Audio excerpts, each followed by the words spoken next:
L'idée dans cet item, c'est de mettre en place la notion d'additivité et de linéarité et de la proportionnalité. Pour cela, on va partir de cas avec des nombres assez simples pour que ce soit assez évident pour les élèves de suivre.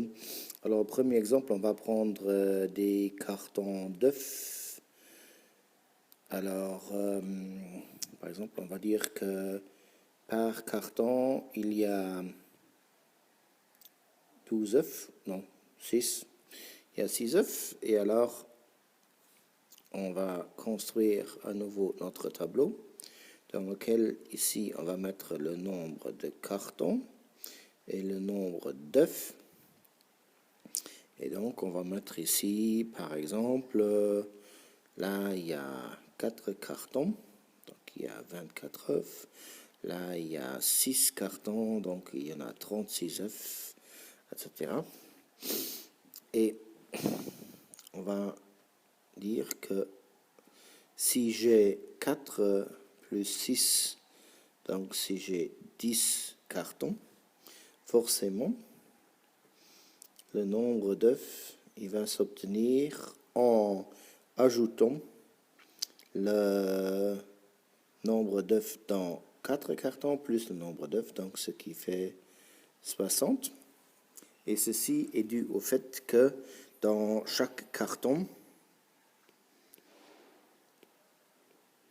il y a 6 œufs. Et cela on obtient en contrôlant par les coefficients. Ici, coefficient 6. Là aussi, il y a 6. Là aussi, il y a 6. Donc, on reste dans l'option de la proportionnalité. Et on va faire la même chose avec 20, 16, etc. Ou à cette fois-ci, il suffit tout simplement de rentrer les formules D2 plus B2 est égal à, alors juste pour l'ajouter. Ça c'est pour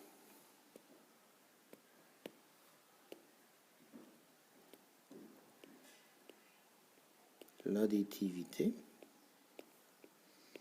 Et on va faire la même chose pour la linéarité,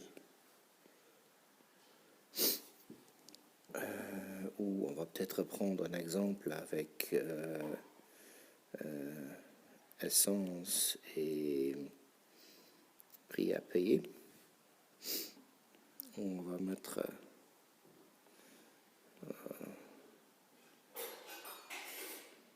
l'essence en litres, le prix en euros.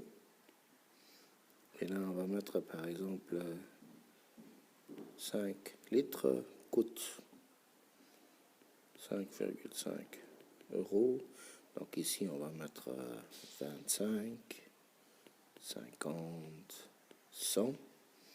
Où à chaque fois, on va montrer le facteur multiplicatif. Et ici aussi, il y aurait le facteur multiplié, le même facteur, donc 5 fois B3, 10 fois B3. Par exemple, ici, on va mettre 500, qu'on peut calculer de différentes façons.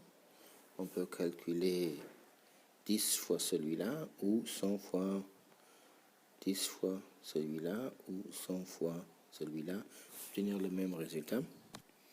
Et on va à chaque fois contrôler avec le coefficient de proportionnalité.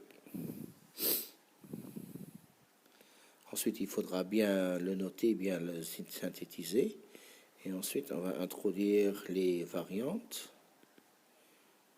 Et pour cela, on va prendre l'exemple du robot, où on va donner dans le texte le nombre de pas du robot en associant avec la distance parcourue, et où l'élève devra trouver des valeurs manquantes dans un tableau.